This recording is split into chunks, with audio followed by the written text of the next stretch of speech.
DirecTV Stream brings your live TV and on-demand favorites together like never before, so you can get all the entertainment you love without the hassle. And there's no annual contract. Get your TV together at directtv.com. Compatible device required. Content varies by package. Offsets it a little bit to the left. 11 yards shy of the record. Williams breaks a hole. Williams had a record book. Ricky Williams runs to the Hall of Fame. Cuts back. Ricky Williams, touchdown! Young from the shotgun. Back to throw. Vince looks. Under pressure. He'll tuck it in and run. Vince to the 5. Young. Touchdown, Texas. Touchdown, Vince Young. He's done it again. Longhorn Nation, we're back! Hello and welcome into another edition of the Longhorns Country Podcast. My name is Matt Galatzin and I will be your host. And today I'm once again joined by my co-host, John Garcia, who is a national recruiting analyst, or the national recruiting analyst at Sports Illustrated. John, how's it going? It's going, man. Mid-November creeping in, signing day a month away, coaching carousel, tirades on buses. We got a lot going on, and I love it. Yeah, we were just talking before we hit record on this thing that I've got a pretty busy weekend ahead, but you've got signing day coming up, so I can't imagine what your next 30 days or so are going to be like. So, Godspeed on that one. Yeah, just trying to be like you, man. Yeah, it's going to be a fun stretch. One of the SEC coaches I speak to told me this morning, he said, silly season is turning into crazy season. So yeah, it's going to be fun down the stretch. Every school, it seems like every big time school is in it for such a wide pool of kids. And all these schools overlap with one another. All the Texas targets are looking at A&M. All the A&M targets are looking at Bama. All the Bama targets are looking at Georgia. And it's going to be a really a crazy finish here down the stretch. Still more decommitments, more flips coming. It's going to be wild, and we just hope to catch all the moving parts as they go by. Yeah, and obviously we'll have the Texas stuff here at longhornscountry.com. But if you want a more national perspective, make sure and go check out John's stuff at SI All American and SI National. He does a kick-ass job over there. So be sure to tune in for that as the month goes by, because a lot of these kids are really enjoying this process, and they're not really tipping their hand too much. I'm thinking of guys like Evan Stewart and guys like that. So anyway, back to the regularly scheduled programming. Texas ran into a bit of a buzzsaw this past weekend, John. Things looked good in the first half, relatively speaking. I mean, they were leading, but then, Iowa State came out in the second half and really put they laid the wood to him, we'll say. Breece Hall kind of went nuts in the second half. Texas couldn't find any consistency on offense after that first Hudson Card drive, after he came in for a bench Casey Thompson. So I guess we'll kind of just start from the top here. What do you think happened on Saturday? What went wrong for the Longhorns?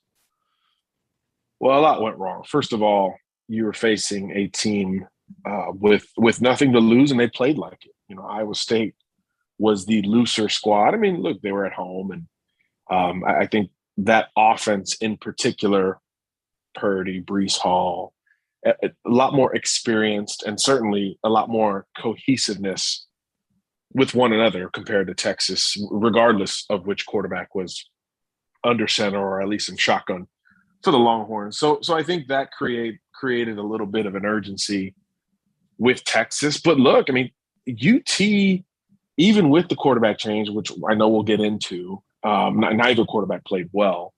Casey had the short hook and got pulled. But really that first drive with Card, it was a run-heavy drive. Bijan Robinson finally sort of got going a little bit. And then you run the end around to Worthy, boom, touchdown, you're up, you get a stop. And this is really where I think the whole game shifted. Late second quarter, I think there was like 4 minutes to go. You're in control. Bijan's gotten going in the run game. So now that Cyclone, I was going to say Hawkeye, that Cyclone defense, a little bit off balance. boom, Sark goes with what we've seen so much throughout his career, goes for the dagger immediately with that defense off balance. Xavier Worthy gets behind the entire ISU secondary. Hudson Card overthrow. So instead of 14-3 going into the half, you go 3 and out. Iowa State marches down, gets going, and then it's halftime, and then we all know what happened in the second half. Breece Hall got loose, trick plays, and it was just kind of a snowball that you couldn't combat if you're Texas. And I think the problems resonate all the way through. Like, everybody deserves some blame here. I thought Sarkisian pulled Casey Thompson a little bit sooner than he maybe should have. Card was inconsistent, just like Thompson was. You know, the O-line didn't help either quarterback or Bijan Robinson. You like that Sark was force-feeding Bijan early because, you know, you just need that, right? Some of these Texas losses, he had less than 20 touches, and that's just unacceptable. So you saw progress in the plan with Sarkisian and company, but the execution still not quite there. The offensive line deserves a lot of blame here. Defensively, I thought Coburn, that front seven, played really well for 2 quarters. And even in the second half against Breece Hall, it was the one big run, right? 47 yards, whatever it was. He was relatively pedestrian other than that. And you got beat by a trick play. I thought it was just small margins. Like, the score really didn't tell you what happened in this game. Losing at the catch point, small mistakes, whether it's wrapping up or looking in the backfield on a trick play. It was just a lot of little things. And it felt like a basketball game in terms of how quickly it shifted at that 4-minute mark in the second quarter. And it was just all Iowa State thereafter. And that was kind of it. I just thought the margins were really tight for both teams. And Iowa State was just that much better on the plus side of those margins. And, you know, it's one of those where you kind of have to reassess everything. You know, I thought the plan was good. I thought the execution from the coaches in game as well as the players in game was really inconsistent. But I thought the defense actually played pretty good football. I mean, you get beat on a trick play. No coach is going to berate you over that in film. It just, you know, it's eye discipline. It happens in the NFL. It just is what it is. But I thought they kept Brock Purdy on his toes. Didn't sack him a ton, but they kept him flushed a lot. So I don't think either offensive line played particularly well. Iowa State, again, with that veteran group of skill position players, did make more plays on the outside, just individually. You know, Xavier Hutchinson had a huge game, right through a touchdown, caught, it seemed like, every third down when Purdy needed him. And they worked the middle of the field pretty well. But I don't think there were any trendy lapses from that Longhorn defense. Again, the front seven played well. And I thought a lot of the margins were just lost there, like losing at the catch point, jumping too early, you know, something like that. It was really small things they just compiled in quite a hurry. And you didn't score in the second half. So that, you know, just deflated any type of a comeback attempt. And the score ended up, you know, 30-7. So on paper, a blowout. But when you watch the game, things were really, really tight. And that miss to Worthy, man, it's like every game you get one shot because Worthy's just faster than everyone else. You get one shot to connect with him. And Texas, in its best performances, had hit on those. Obviously, the Oklahoma game, so many of these games, he's been such a star. When you miss one, it just takes the air out of a team, especially on the road against a team that has been around for a long time, and you get this kind of result. Yeah, in Texas, like, I mean, they've had a few of those this season where it hasn't always necessarily been a deep shot that they missed or whatever, but they've had these chances in these games on these plays where if it goes their way, you may have a totally different result. Against Arkansas, it was the muff punt at the beginning of the game. If they pick that up and go in and score a touchdown, that kind of changes the dynamic of that game, kind of quiets the crowd a little bit. I don't know if you still win that game or if you win that game or not, but that's a big play there. Oklahoma, it was the fourth down, Caleb Williams, you know, run for the touchdown that really broke the game wide open. Yeah. Oklahoma State, it was the pick six.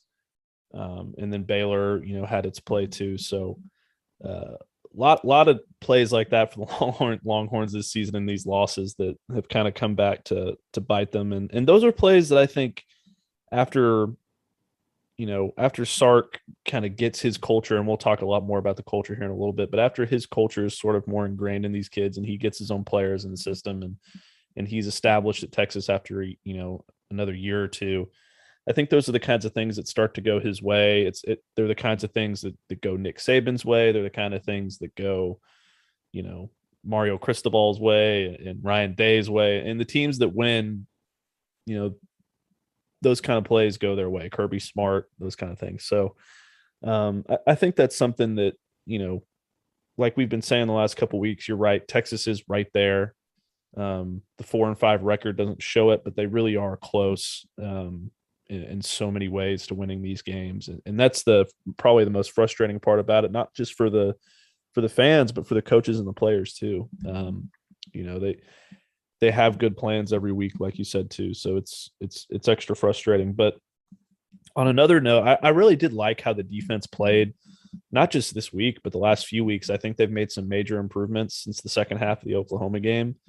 And in a lot of cases, it kind of seems like they're just starting to kind of wear down in the second half because the offense isn't able to mount any sort of sustained drives in the second halves of these games. I mean, it's not a recipe for success when you're going 3 and out and turning the ball over and 3 and out. And, their scoring totals in the second half just aren't there to give the defense any sort of rest or any sort of momentum boost or anything like that. And eventually the defense is just going to start to wear down. And I feel like that's kind of what's happened to the Texas defense over the last couple of weeks. What are your thoughts on that? No, I think you're right. I mean, this won't be viewed as a collapse, quote unquote, relative to Baylor, relative to OU and all that, because there wasn't a huge lead, but it should have been a 14-3 lead at the half. But yeah, I don't know the exact reason why the second halves have been so poor offensively for Texas. It's been certainly creating a vulnerability for the defense. And I think conversely, it makes opposing offenses feel a little bit more confident, right? Like to beat Texas in theory in the last month and a half, you just got to weather the early storm because Sark's going to have a good plan. And Texas has good players, right? So you got to weather the early storm that you might deal with and then just start climbing uphill. But once you get over that hump, it's downhill and you'll kind of cruise there at the end against Texas. I do think there's a lack of depth on defense. I think the secondary is older. There's going to be a lot of turnover there. I think the whole back seven, for that matter, is going to have a lot of turnover in the next year and a half.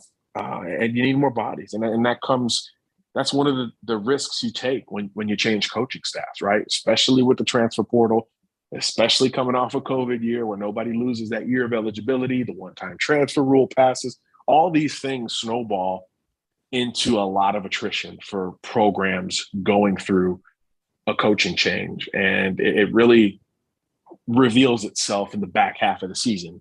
We talked about at the top of the show. It's mid-November. It's getting cold out, or it's already cold if you're like me from Miami. So all that stuff matters when you're talking about college kids still working through their own thing. So yeah, it really puts the defense in a tough spot. But I just, for the life of me, can't figure out why the offense can't get going beyond the offensive line troubles, which have been there all season long. Is the play calling, the adjustment not there with Sark and the staff offensively? Is that where maybe he needs to look in the mirror as a coach? Because the script is always good. The start is always strong offensively with Texas. And I thought in this game, it was the same thing. I know Casey Thompson only got 2 drives, but it was an execution issue. The first third down they failed. There was a dig route. And I believe it was Washington coming across on the dig route, and Thompson, throws the ball in the dirt. In the second drive, 3rd and 6, something like that, tight end on a button hook right at the sticks, Thompson in the dirt again. And in both cases, he didn't step into the throw, despite a rare lack of pressure. So you're almost creating the lack of offensive line continuity. You're creating a quicker clock for those Texas quarterbacks, because Hudson Card had the same issues, except he was high where Thompson was low with some of his throws. The overthrow to Worthy. There was another third down where he was high and nearly got intercepted. You're creating an urgency with your inexperienced quarterbacks. They're both inexperienced, right? So all of this kind of snowballs together, but you're no doubt putting the defense in a tough spot in the second half. And despite a good script offensively in the first halves, the execution isn't there to sustain it. So these comebacks have become the trend, or these change of feel in the second and third quarter of these games have become the trend with Texas football. Yeah, and to Casey Thompson's credit, he does have a thumb thing that he's dealing with, and that likely did have some impact on his ability to throw the football. But if that was the case going in, you watched him all week in practice. If you're Sark, I mean, you watched him all week in practice, and if you thought there was an issue there, he probably shouldn't have been in the game to begin with. Right. And that plays into what's going on this week, because when they released the depth chart earlier this week, it was Casey Thompson or Hudson Card at quarterback. And who started that? Who started the or? Was that Saban? I don't know, man. It was probably because that is the worst. Like that is the worst thing. What you mean or? Like, of course it's or. You're Democrat or Republican. Like, you don't have to acknowledge that it's or. Like, right. There's no need for a depth chart if it's or. Right? Am I crazy here? No, you're right. And just because you release a depth chart to the to the media on Monday or Tuesday doesn't mean that you can't change your mind on Thursday or Friday. So yeah, or that. I don't know. It's a weird deal. But so today in the press conference, Sark had said earlier in the week that he was going to announce a starter today. And then today he did not announce a starter. He said he was going to wait till tomorrow, which to me means that he wants to see what happens with Thompson's thumb for one more day. And if it's sort of the same deal, then he's probably going to go with Hudson. And Hudson's probably going to have a big game against Kansas this weekend, because Kansas is just dreadful in every aspect of the game. I believe they rank last or second to last in almost every single major statistical category you can think of, except for pass defense. They're fourth in the Big 12 in pass defense. But I think part of that is because you can just literally hand your running back the ball and tell the offensive line to get out of the way, and they can go put up a bunch of yards. But to Kansas's credit, they did play Oklahoma pretty hard a couple weeks ago, and they almost beat them there. But other than that game, they've been awful. So if Hudson's the starter and he goes off against Kansas, then that creates even more controversy, because it's the same kind of deal with Casey Thompson. He replaced Hudson in the Arkansas game, played pretty well in the second half. And then against Texas Tech and against Rice, he put up huge numbers. I'm pretty sure Hudson would have put up big numbers in those games too, because those defenses were terrible. And then he put up big numbers in the first half against Oklahoma. I don't know if Hudson could have done that or not. The point I'm making is it's sort of coming all the way back around. Hudson struggled, Casey took over, played well, and now Casey is struggling. Hudson may be taking over, and if he plays well against Kansas, he might hold on to the job for, the next couple of weeks, because West Virginia's defense is pretty bad. Kansas State's kind of around. These last three games are not going to be the previous five games, if you know what I mean. So right. There's a lot to figure out here if you're Sarkisian. There's a lot to figure out with Hudson. There's a lot to figure out with Casey. And for both of them, if whichever one loses the job, there's a lot to think about going into the offseason. I mean, we've been talking for the last few weeks about Hudson potentially entering the transfer portal, but now he has an opportunity to win the job back and keep it. So a lot going on this week for sure in the regards to the quarterback.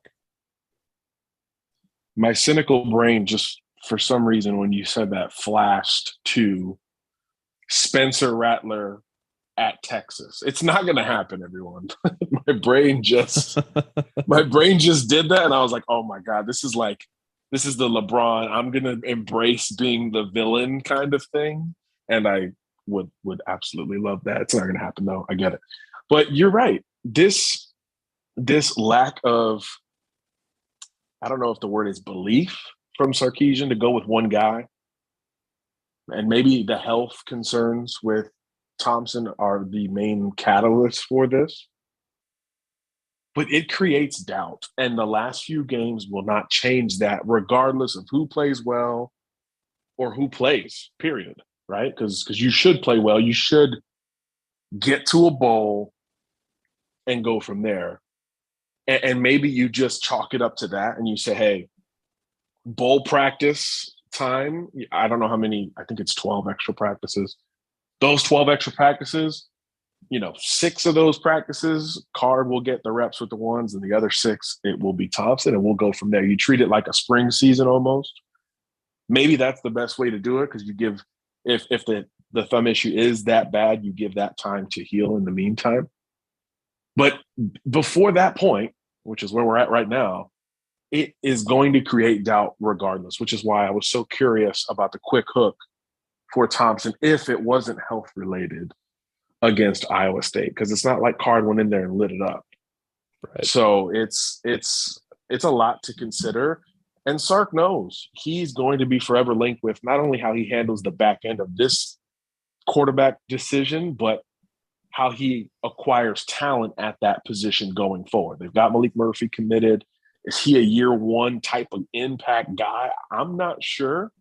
So it creates, you talk about doubt. There is doubt in every layer of this quarterback situation. And I think Sark knows that that's the chief thing he has to figure out between now and probably the spring game, if not, like I said, those bowl practices. So yeah, that's going to be the most talked about Texas deal, I would imagine, the rest of the way, because we're not going to get those answers in the next month.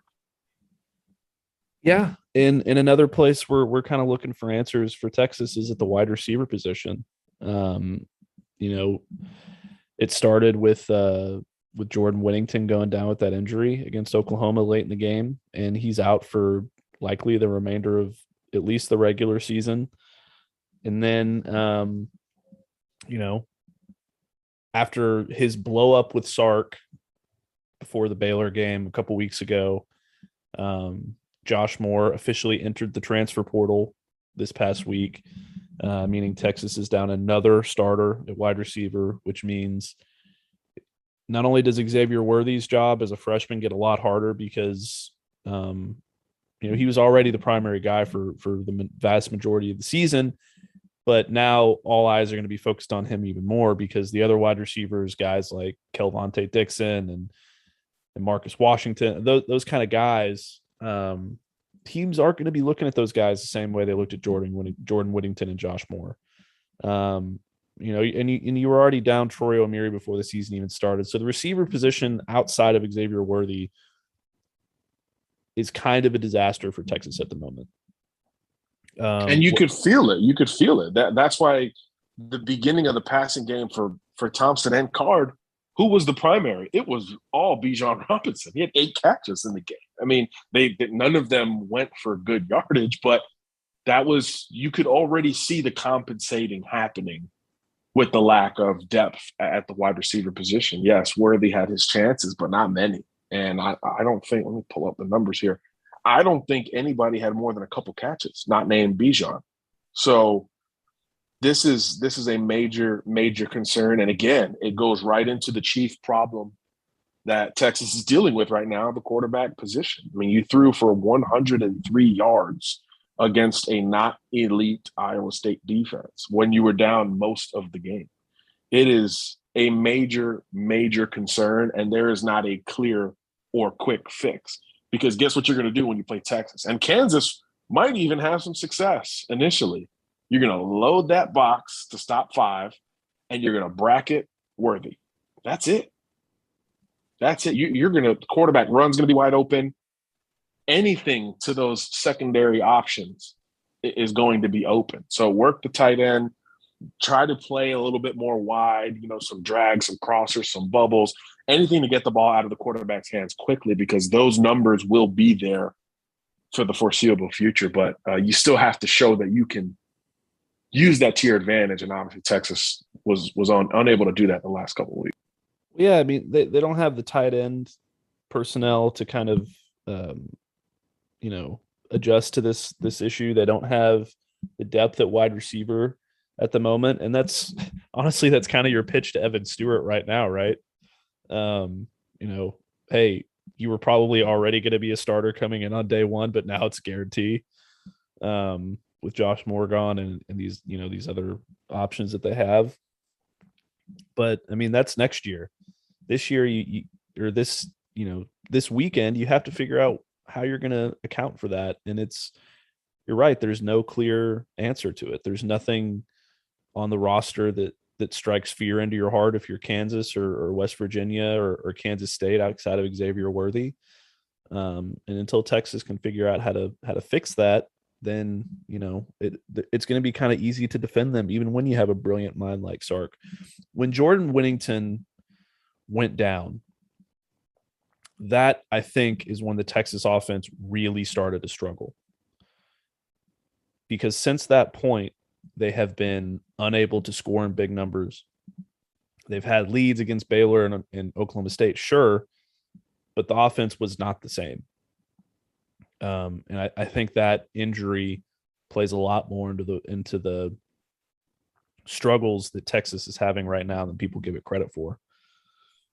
I agree. You have to work the middle of the field, and Whittington was kind of a receiver trapped in a tight end's body, right? So he along with Bijan were your middle of the field workers. Moore could work those intermediate levels inside and out. He's a really good route runner.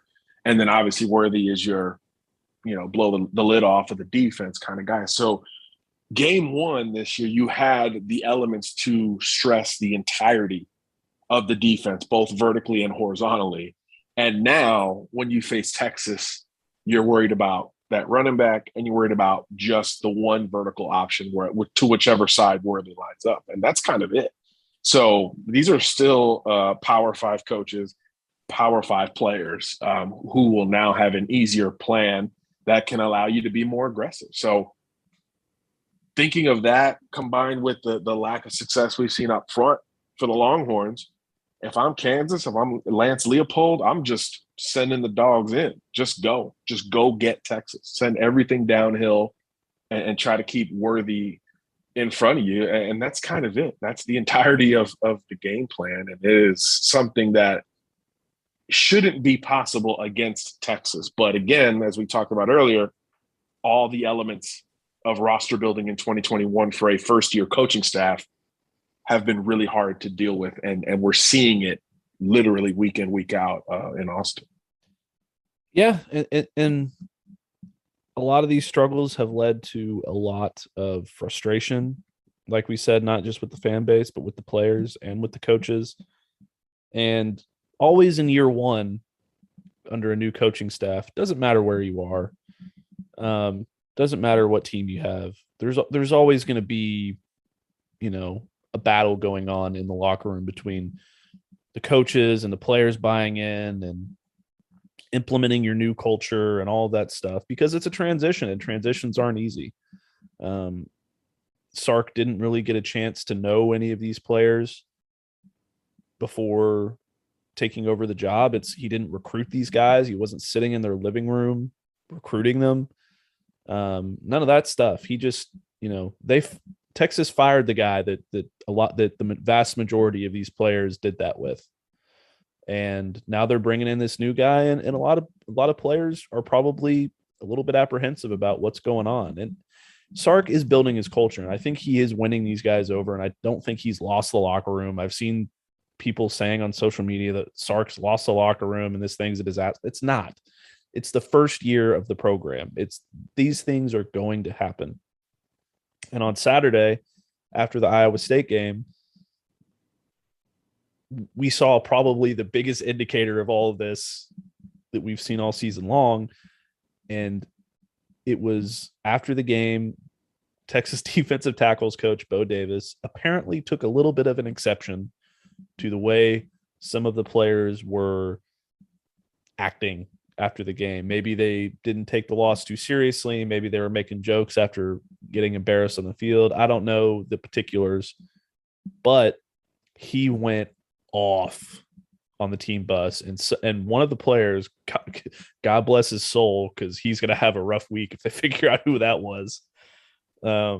He recorded it, and it got leaked on social media, and it kind of took the college football landscape by storm. He was not nice. It was very profane, and he was calling them out, frankly. Excuse the French if you're listening to this podcast, but he was calling them on their bullshit. And pretty much everything he said, I don't think was very inaccurate. You know, these guys that, you know, are these guys that are still in this program right now, they either need to get in line or get out. And that's kind of the message that every coaching staff has to send to the new program when they get there. It's you're going to buy into our culture because this is our program. And if you want to be a part of it, then you need to buy in. Otherwise you can go somewhere else. And I think Josh Moore was probably the first casualty of that. And you know, we'll kind of have to see where it goes from there. But what are your thoughts about the Davis tape? Look, I'm not an old man. I'm not a young man, but I do lean old school more than not when it comes to football and the culture around it, especially when it comes to accountability, the relationship between coach and player, etc. I loved what Bo Davis did. Now, was it perfect? Could it have been amended for 2021 eyes and ears? Probably. But the core of it was about accountability. And it was a collective frustration. It wasn't a me versus y'all. It wasn't, and we've seen coaches get frustrated. I've been in locker rooms where coaches start to separate themselves from the players and say, I'm doing my job, you're not. That's not what this was. This was, we are collectively failing. And on the bus ride, I don't know if it was to the airport or back to wherever it was. And on the bus ride, people are not holding themselves accountable by their behavior. In this case, I guess it was laughing or talking or just some, middle school chit chat, whatever it was. It pissed them off because of the bigger picture. You just lost 30-7 to a team you're more talented than. And again, like you said, you're trying to build this culture. So I think he could have worded it better. And people who are pissed off are isolating the fact that he MF'd a group of players, and he didn't single anyone out by name, which was good for him. But you could hear that he was on the verge of tears, Matt. This is passion. This is the attempt to build and create a culture that is going to be held accountable at every stretch, not just in the meeting room and in the classroom and on the field and pregame and postgame and singing the alma mater, but on the damn bus and everywhere in between. The standard is the same, and it is so difficult to create that. And you could just hear, I've listened to it like 5 times, you can hear the frustration and the passion behind Bo's words. And he's right, by the way. That's the bigger picture. Throw the PC stuff out of here. He's right. There will be more attrition. Like you said, there's already action in the transfer portal, and more is likely to come, including the brave soul who recorded it and either sent it to somebody and then they posted it, however that happened. It's like we didn't learn from the LSU thing 2 years ago, right? With Coach O, that he's still answering questions about 2 years later on the way out of a job. This is how important it is. It's Texas. What are we talking about? This is Texas football. It is near the top of any sport, any organization in terms of what it should be and what the current group is aspiring towards. And that's head coach on down. And I think that's why Sark backed Bo. They've overlapped in their coaching careers prior. There's a reason he was kind of the primary D-line coach target.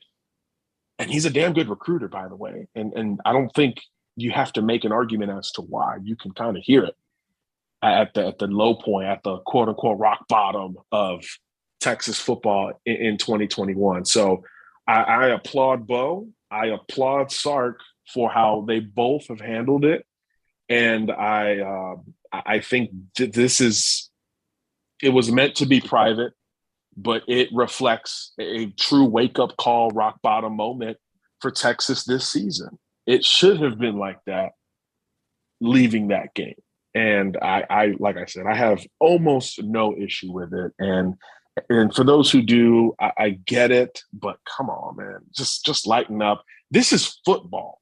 This is not a club. This is not a recreational activity. This is not a complementary activity to something else. This is everybody's job is right there in front of you. So it matters. Every single element of every day matters. And this was a reflection of that. Yeah, no, I totally agree. I'm 100% behind the message that he was trying to send. I think that I'm more in line with you, where I'm a little bit more I lean a little bit more towards the old school way of doing things when it comes to football and just sports in general. The PC approach to this kind of stuff, I don't think it works. And I think the successful coaches in this business are still the successful coaches in this business because they are that way. Nick Saban is the best, and he's old school as hell. Bill Belichick is the best, and he's old school as hell. So I do think that says something for that. But I'm glad you brought up Sark supporting him because, and we'll kind of close with this, but he talked about this in the press conference today, and I wanted to kind of bring y'all what he said, since you weren't able to be in attendance for that, obviously. But he said, I think the one thing that jumped out to me when I first saw the videos, you could hear the passion in Bo's voice. We really believe in the staff that we hired and what we came here to do. You could feel the passion and want to get it done. And I think that's important. I think that there's a lot of guys on the roster who probably aren't passionate enough about it right now. They're not in the headspace where they need to be to play football for Texas or frankly to play Power 5 football for some of these guys. I mean, listen, the guy that recorded this video, not only did he make a massive mistake doing that, but I'm pretty sure they know who it is. The players damn sure know who it was, because you could look at the positioning in the bus. There's only 2x2. They know exactly who it was. And I feel for the guy sitting next to him, because he's going to be guilty by association and or the confirmation source to whoever highest up is looking at this thing. That person, that player, whoever it is, that's going to be the last source of confirmation that, it was this person. He was sitting next to me. Yeah.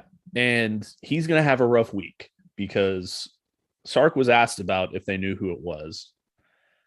And he said, it's unfortunate that a young man decided to do that. This is going to be handled internally.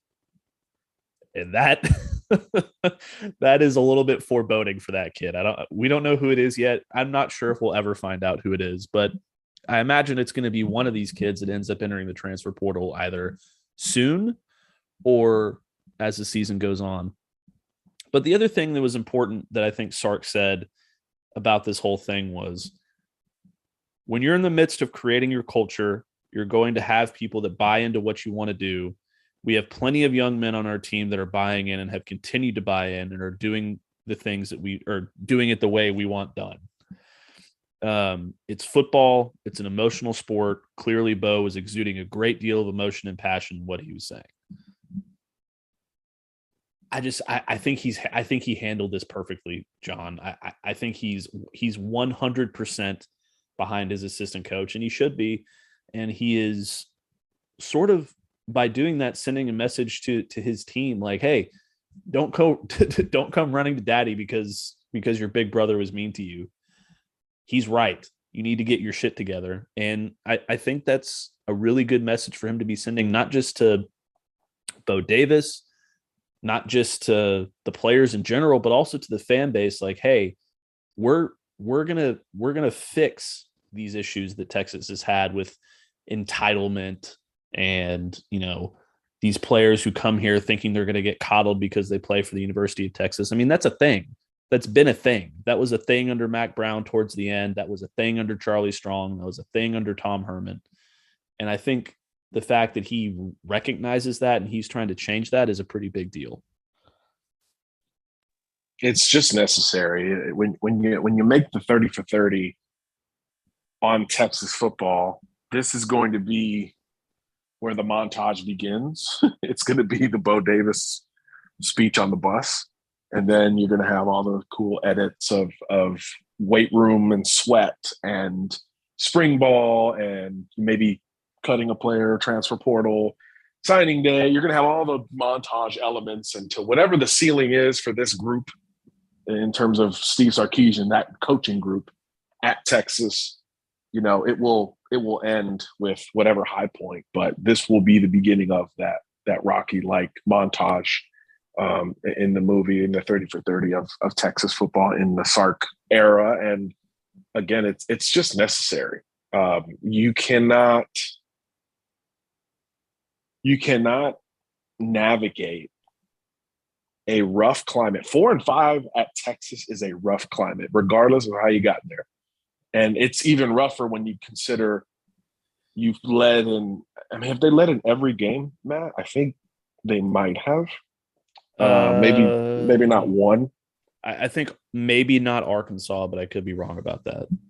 Right. So every you've other led game, in yes. Just about every game, and including the biggest ones on your schedule. So that 4-5 stings just a little bit more. So it's just a necessary step in the bounce back. It's the low point, and the low point has to be recognized. It can't just, it can't be a moving low point. It's got to be like, hey guys, this is rock bottom. The only way from here is up. And we just happen to see the private exclamation point in that self-awareness. And I can't wait to see how that montage ends. Yeah, it's going to be interesting to watch. And obviously it starts this weekend against Kansas. Texas should be able to cleanse their palate a little bit with Kansas. If they don't, then we are talking about a whole new batch of issues that they need to work on, because Kansas is very, very bad at football. This is not Kansas basketball. It is Kansas football, and it is not good. So we'll have to see where it goes from there. But John, anything else you want to say before we get out of here? No, sir. Just appreciate always chopping it up with you, talking ball and talking about the bigger picture. Texas is just a beacon of college football, and this 21 season is going to be hard to forget no matter how this thing shakes out going forward with Sark. I did see a weird stat. The last 3 head coaches at UT all started 4-5.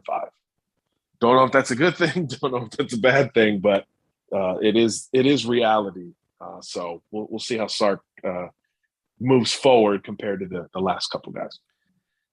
All right. Well, that's going to do it for another episode of the Longhorns Country Podcast. Make sure to like, rate, and subscribe on all your favorite platforms. And make sure you check out the longhornscountry.com website, where we are bringing you the latest news and analysis on your Texas Longhorns. And thanks for listening. We'll see you probably next week, I would imagine, after this Kansas game. And then we'll go from there. Sir, we'll be back. Yes, sir. Fight.